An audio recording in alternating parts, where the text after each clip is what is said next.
আমাদের উচিত দিনে কমপক্ষে 100 বার করে হলেও আলহামদুলিল্লাহ পড়া যাবে?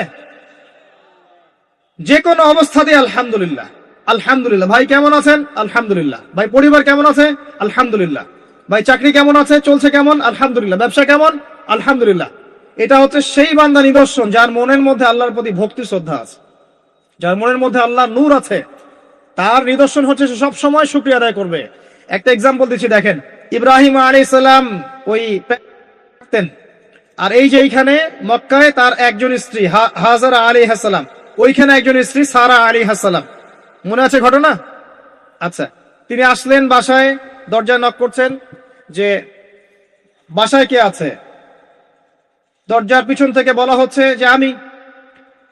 তিনি বলছেন ইসমাইল কোথায়? তখন আওয়াজ আসছে ইসমাইল শিকার করতে গেছে। তারপরে তাকে বলা হচ্ছে তোমরা কেমন আছো, স্বামী স্ত্রী তোমরা কেমন আছো? তো স্ত্রী জবাব দিচ্ছে আমরা ভালো নাই, আমাদের ঘরে অনেক অভাব, আমাদের অনেকের স্ত্রীর মতো। আছে না এরকম? সারা জীবন করে যাবেন, একটা কথাই শুনবেন শেষ বয়সে গিয়ে, জীবনে কিছুই পাইলাম না তোমার কাছে। নিজের মাথার ঘাম পায়ে ফেলে করতেই থাকবেন, করতেই থাকবেন, করতেই থাকবেন, করতেই থাকবেন, কিন্তু আপনি শুনতেই থাকবেন, শুনতেই থাকবেন, কিছুই করলাম না, কিছুই পাইলাম না, কিছুই পাইলাম না। অমুক ভাবি কত ভালো আছে।